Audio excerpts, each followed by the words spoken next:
Hello दोस्तों, कैसे हैं आप सभी। मैं पंकज चौधरी फ्यूचर क्लासेस में आप सभी का स्वागत करता हूं। मित्रों, पिछली क्लास हमारी धमाकेदार क्लास हुई थी जिसमें हमने वर्ड वाला टॉपिक को क्लियर किया था, हिंदी भाषा और हिंदी व्याकरण के इतिहास को क्लियर किया था। उसके क्वेश्चनों को, जो पेपर में आए हुए क्वेश्चन हैं, उसकी श्रृंखला को हमने पिछली क्लास में क्लियर किया था। आज उसी में जो बचा हुआ शेष पार्ट है, उसी की दूसरी क्लास है और उन क्वेश्चनों को आज हम क्लियर करेंगे। यकीन मानना, वो क्वेश्चन है मित्रों ये जो बार बार एग्जाम में आते हैं और जो टॉपिक क्लियर किया था उसी के आधार पर हम उन क्वेश्चनों को क्लियर करके चलेंगे। और आज की क्लास का पहला क्वेश्चन है हमारे बोर्ड पर, ओष्ठ स्पर्श व्यंजन अल्प प्राण एगोस वर्ण कौन सा है। तो मित्रों, विकल्प नंबर 1 पै, दै, धै, है, ये 4 विकल्प हैं। तो आप जानते हैं कि इस ऐसे क्वेश्चनों को करने के लिए हमारे पास चार्ट होना चाहिए। अगर हमें चार्ट पता है तो हम आसानी से क्वेश्चन को सॉल्व करते हैं। तो चार्ट हमारा है इस प्रकार। तो जो चार्ट मैंने क्लास में आपको पूरी डिटेल के साथ समझाया था कि पहला कचट, तीसरा गजड़, पांचवा वर्ग पहले से बनता है, तो उसी के अकॉर्डिंग आप क्लास में जाकर देखेंगे, मिल जाएगा। तो हमारा जो क्वेश्चन है मित्रों, ओष्ठ स्पर्श व्यंजन अल्प प्राण एगोस वर्ण कौन सा है। इसमें हम देखेंगे तो देखो, ओष्ठ की बात करता है, तो एक तो ओष्ठ की बात करता है, तो ओष्ठ हमारा कहाँ है। ओष्ठ की लाइन हमारी मित्रों ये होती है, ओष्ठ वाली ये होती है। इसका मतलब है कि ओष्ठ की अगर हमें बात करनी है तो ये वाला ओष्ठ होता है। ओष्ठ के बाद फिर क्वेश्चन में उसने पूछा था स्पर्श व्यंजन, ओष्ठ भी लाइन मिल चुकी है, स्पर्श व्यंजन भी है, इसका मतलब ये भी लाइन हमारी है। उसके बाद क्वेश्चन करता है अल्प प्राण। तो अल्प प्राण की बात करें तो देखो, अल्प प्राण 1 2 3, इसका मतलब इस वाली लाइन में, इसमें और इसमें पहली, तीसरी, पांचवी में होगा आंसर। तो उसके बाद में मित्रों एगोस की बात करता है, तो इसका मतलब अल्प प्राण ये सैगोस होता है। तो ये वाले विकल्प तो होंगे नहीं और ना ये होगा, तो इसका मतलब पहली वाली लाइन का ही विकल्प होगा। तो क्वेश्चन की ओर चलते हैं, देखते हैं। तो मित्रों देखो, फै किस में आया था, महाप्राण में आया था। धै किस में आया था, चौथे वाले वर्ग में आया था, जो सैगोस होते हैं। और दै किस में आया था, तीसरे में आया था, सैगोस होते हैं। आपका आंसर कौन सा बचा, पहला आंसर आपका पै होगा। एक बार मैं दोबारा आपको दिखाई देता हूं, देखो पै है, अल्पप्राण भी है, स्पर्श व्यंजन भी है, एगोस भी है और ओष्ठ भी है। तो आंसर हमारा कौन सा है, पहला वाला। नेक्स्ट क्वेश्चन है मित्रों, लिपि चिन्हों के क्रमबद्ध समूह को क्या कहते हैं। लिपि चिन्हों के क्रमबद्ध समूह को क्या कहते हैं। तो मैंने क्लास में जब वर्णमाला की परिभाषा को लिखा था तो मैंने वहां बताया था कि वर्णों के व्यवस्थित क्रम को वर्णमाला कहते हैं, लेकिन यहाँ वर्णमाला वर्ण की जगह हमारा क्या है, लिपि चिन्ह। तो लिपि चिन्ह है, तो लिपि चिन्ह जो बोला गया था वो परिभाषा में मैंने बताया था मित्रों, वर्णमाला की ही परिभाषा है, अक्षर वर्ण समूह वर्ण। तो लिपि चिन्हों के क्रमबद्ध कहे या वर्णों के व्यवस्थित समूह को कहे, वर्णमाला ही कहते हैं। क्वेश्चन है नेक्स्ट, यह किस प्रकार की ध्वनि है। तो मित्रों यह किस प्रकार की ध्वनि है, तो हमें पता है ये रे, ले, वे। तो हम जब इसको ग्राफ में कर रहे थे तो मैंने टोटल सब चीजें क्लास के अंतर्गत बताई थी, फर्स्ट एंड लास्ट, और अंतस्थ वाले में ये भी कट जाता है। तो आपस में जब हम इनका मिलान करते हैं तो ये हमारे आंसर बनते हैं। तो T4 तालु होता है। तो आंसर ये किस प्रकार की ध्वनि है, T4 तालव्य आंसर इसका होगा। नेक्स्ट क्वेश्चन की ओर चलते हैं। नेक्स्ट क्वेश्चन है, च वर्ग ध्वनियां किस वर्ग में आती हैं। च वर्ग ध्वनियां किस वर्ग में आती हैं। तो मित्रों वही चीज है कचट। तो KTMBO कचट कफ। आप गौर करें, इसमें 6 वर्ग को पूछा है, तो 6 वर्ग किसके सामने आता है, T4 तालु। आंसर यहाँ दंत, वत्सर्य, कंठे, तालव्य। आंसर हमारा होगा तालव्य। तो 6 वर्ग ध्वनियां किस प्रकार, किस वर्ग में आती है, तो तालव्य में आती है, T4 तालु होता है। नेक्स्ट क्वेश्चन, हिंदी भाषा में हर्ष स्वर की संख्या कितनी है। हर्ष स्वर की संख्या, तो मित्रों स्वर कितने प्रकार के होते हैं, 3 प्रकार के होते हैं। 3 प्रकार में एक कौन सा होता है, हर्ष, दूसरा कौन सा होता है, दीर्घ, और तीसरा कौन सा होता है, पिलुत। तो हर्ष स्वर की संख्या कितनी होती है 4 और दीर्घ की संख्या 7 और प्लुत की बात करें तो 8 और मूल व्याकरण की बात करें तो मूल व्याकरण में कितनी होती है 9 होती हैं। 8 के साथ जो जुड़ता है ए के साथ 7 दीर्घ होते हैं तो कितने हो गए 8 और उसके बाद जो री जुड़ता है ये दीर्घ, इसका मतलब इस प्रकार मूल व्याकरण में 9 होते हैं। तो हर स्वर की संख्या पूछी थी तो आंसर है हमारा 4। नेक्स्ट क्वेश्चन, ऐसी कौन सी 2 मात्राएं हैं जिनका प्रयोग तो किया जाता है किंतु उनका समावेश स्वर में नहीं किया जाता। तो मैंने क्लास में बताया भी था मित्रों कि समावेश स्वर में नहीं किया जाता। तो 11 स्वर लिखने के बाद जब हम इन दोनों स्वर को लिखते हैं तो इन स्वर को हम काउंटिंग में नहीं लेते, क्योंकि जिस प्रकार बिंदी अगर हमने लिखा तो संपूर्ण, तो इस बिंदी को हटाया तो ये बिंदी जो होती है ये आधे किसके रूप में गई स्वर के, ना तो ये स्वर ही रह पाई और ना ये व्यंजन ही, इसलिए इसको किसी की काउंटिंग में नहीं लिया जाता। तो ये दोनों इसी प्रकार होते हैं। अगर हम लिखें अतः तो ये है की ध्वनि हमें ग्रहण कराता है, इस प्रकार ये जो होता है ये है की ध्वनि, लेकिन ये भी पूरी नहीं ग्रहण करा पाता, इस कारण इन दोनों स्वर को हम काउंटिंग में नहीं लेते। नेक्स्ट क्वेश्चन है, भाषा की सार्थक लघुत्तम इकाई किसे कहा जाता है। तो लघुत्तम का मतलब एक लघु होता है, एक होता है मित्रों दीर्घ। तो लघु तो आप जानते हैं छोटा होता है और दीर्घ बड़ा होता है। तो लघुत्तम इकाई, इसने भाषा की सार्थक लघुत्तम इकाई को पूछा है।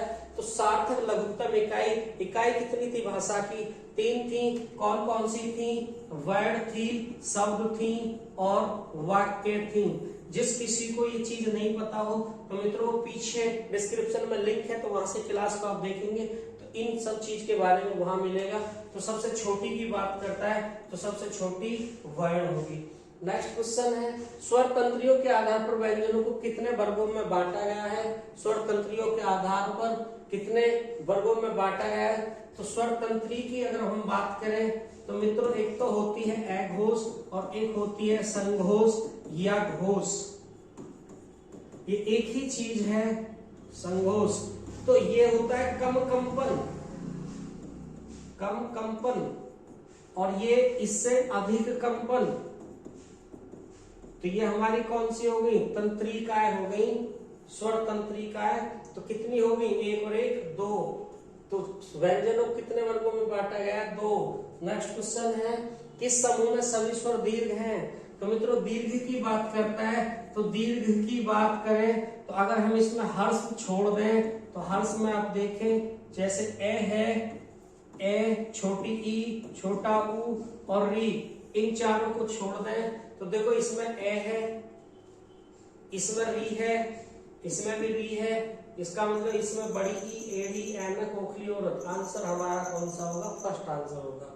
नेक्स्ट क्वेश्चन, किस समूह के वर्णों का उच्चारण स्थान मूर्धा है।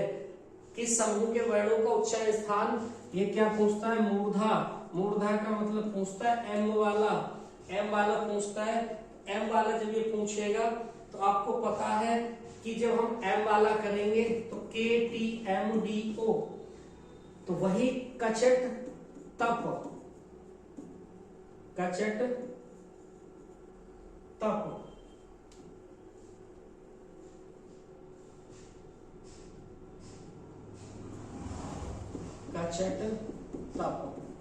ये लाइन होती है।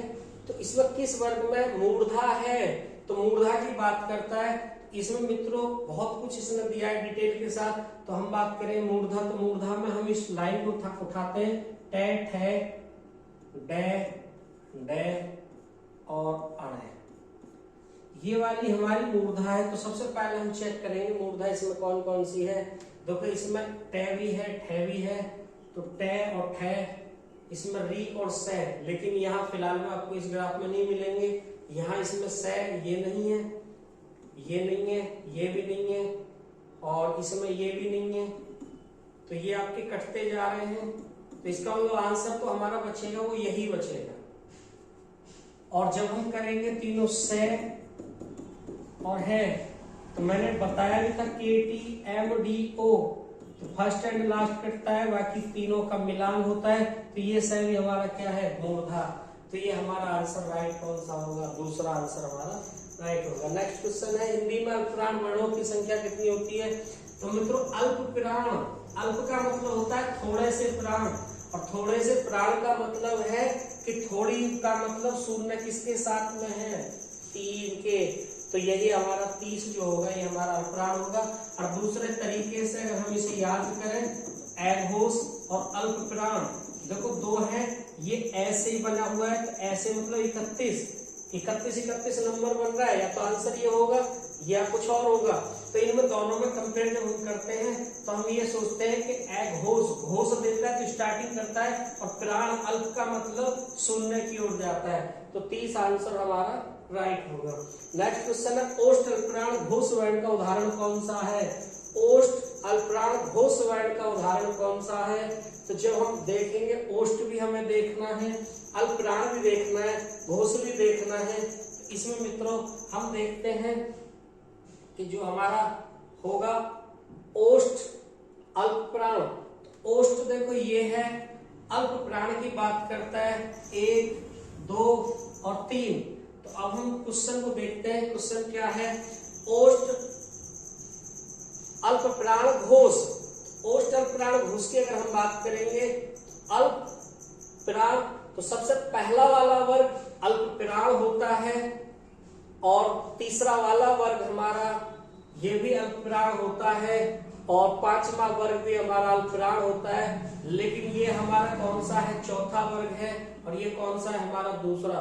तो इसका मतलब आंसर इन दोनों में से है, और ये बात करता है किसकी? ये बात करता है घोष की। अगर एघोष की बात करता तो पहला वाला होता, क्योंकि ये पहले वाला है, और ये हमारा तीसरा वर्ग है। पहले दोनों एघोष होते हैं, बाद के तीनों सघोष होते हैं, तो आंसर हमारा वह होगा। नेक्स्ट क्वेश्चन की ओर बढ़ते हैं। कौन सा वर्ण उच्चारण की दृष्टि से दंत नहीं है? दंत नहीं है। KTMDO, इसका मतलब ये वाला नहीं है। कचट, कचट तप, ये वाला जो है ये वाला कहता है कि दृष्टि से दंत नहीं है। तो मित्रों हम गौर करते हैं, इस चीज को देखते हैं कि कौन सा नहीं है। तो गौर करें इसमें, इसने बोला है कौन सा नहीं है।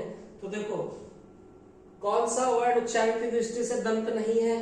तो दंत में देखना ने, ते, टे, दे, ने, ते, ते, दे। तो देखो ते, दे और ने, ते, दे, ने, ते, दे, ने, ते, ये है, ने भी है और दे भी है। इसका मतलब ये तीनों दंत हैं, और इसने पूछा नहीं है, तो नहीं मतलब टे नहीं है। बाकी ये तीनों हमारे कैसे हैं? ये तीनों हमारे क्या है? दंत हैं, और ये हमारा दंत नहीं है, तो आंसर हमारा टे होगा। नेक्स्ट क्वेश्चन की ओर बढ़ते हैं। नेक्स्ट क्वेश्चन, व्यंजन को स्वर रहित लिखने के लिए किस चिन्ह का उपयोग किया जाता है? तो जैसे कि अगर हम व्यंजन को लिखेंगे, तो व्यंजन को लिखने के लिए इसमें क्या लगाते हैं मित्रों? इसमें लगाते हैं हम हलंत, इसको बोलते हैं हलंत। तो यही हमारा पहला आंसर होगा। अनुस्वर आप जानते हैं कि अनुस्वर ये होता है बिंदी वाला, और अनुनासिक कुछ नहीं, बाकी स्वर आपको सब कुछ पता है। संयुक्त व्यंजन गे बनता है, तो मित्रों गे जो बनता है, तो गौर करें यहां से कि जो गे बनेगा, देखो सबसे पहले किससे बना? सबसे पहले क्या जुड़ा? जय, और इसका यही पोर्शन नीचे का हमने उठा के इसका यहां जोड़ दिया, तो या तो एक के साथ होगा या ये इस अय्या के साथ होगा। तो यहाँ आप जानते हैं कि दो व्यंजन के संयोग से बनता है, तो ये हमारा क्या है? स्वर। तो इसका मतलब हमारा किससे मिलेगा? जय और अय्या। तो जय जो होता है मित्रों आधा होता है, ध्यान रखना। तो ये हमारा ये सेकंड आंसर हमारा होगा। नेक्स्ट क्वेश्चन, हिंदी शब्दकोश में 6 छत्रिया का क्रम किस वर्ण के बाद आता है? तो अगर मैंने लिखा है शब्द कक्षा, आप देखिए इसमें कै के बाद एक कै की ध्वनि आपको और सम्मिलित मिलेगी, और जब आप पढ़ेंगे कक्षा, तो ये जो कै है इसका मतलब स्टार्टिंग किससे हो रही है? इसके साथ में ये वाला से जुड़ेगा, जब किसकी ध्वनि धारण करता है? 6 छत्रिय की। तो कै के साथ, तो इसने पूछा है हिंदी शब्दकोश में 6 का क्रम किस वर्ण के बाद आता है? तो जब आप इस वर्ण के साथ इसको बोलोगे तो इसके बाद ये आएगा, इसकी पहले जरूरत पड़ेगी, तो इसका मतलब ये होता है। और यहाँ से मित्रों और थोड़ी सी बारीकी अगर हम देखें तो मैं आपको एक चीज और बताऊंगा कि जो यहाँ हलंत है और विकल्प में अगर ई विकल्प दे दे और उसमें हलंत ना दे तो आंसर हमारा हलंत वाला होगा, ये ध्यान रखना, ये नहीं होगा, हलंत वाला होगा। नेक्स्ट क्वेश्चन है, कौन से वर्ग के सभी व्यंजन अल्पप्राण हैं? अल्पप्राण की बात करता है कि अल्पप्राण जो होता है वो पहला वाला वर्ग होता है, तीसरा वर्ग होता है और पांचवा वर्ग होता है। तो पहला वर्ग कचट तप होता है, तीसरा वर्ग गजड़दब होता है, गजड़दब, और पांचवा पहले से ही बनता है, पहले वाले से ही बनेगा हमारा पांचवा वर्ग। तो ये हमारे अल्पप्राण है। जब हम देखेंगे तो अल्पप्राण पूछा है तो कै है, तो कै इसमें है, च है तो च भी है, और तय है तो तय भी है। इसका मतलब ये तीनों ही हमारे क्या है, यहाँ से अल्पप्राण है। बाकी तो यहाँ फै का तो कोई रोल ही नहीं है, और वैभव का भी यहाँ कोई रोल नहीं है, घड़ी का भी यहाँ कोई रोल नहीं था, और मैं का भी रोल है, यहाँ कै का भी रोल है, लेकिन है जो होता है सहघोष महाप्राण होता है। तो आंसर हमारा राइट कैच है, तय होता है। नेक्स्ट क्वेश्चन है, पै फै बै भै मैं व्यंजन होते हैं, ये कौन से व्यंजन होते हैं? के टी एम डी ओ, कचट तप। तो पै फै बै भै मैं ये ओष्ठ होते हैं, ओष्ठ, ओ की ओर है ओष्ठ, ओष्ठ, ओष्ठ। आंसर ये थोड़ा यह विकल्प में मिस्टेक है मित्रों, इसे सुधार लेना कि बी और सी ऊपर नीचे हो रहे, आंसर ओष्ठ होगा, जो भी है आपका इसमें देख लेना। नेक्स्ट क्वेश्चन है, ओष्ठों की आकृति के आधार पर निम्नलिखित में से कौन सा अविरतमुखी स्वर है? तो मैंने आपको बताया था, एक तो बताया था विरतमुखी और एक बताया था अविरतमुखी। विरतमुखी जिसमें विरत बन जाए मुंह का, और अविरतमुखी का मतलब जिसमें गोल ना बने। तो ये कितने लिखवाए थे मैंने?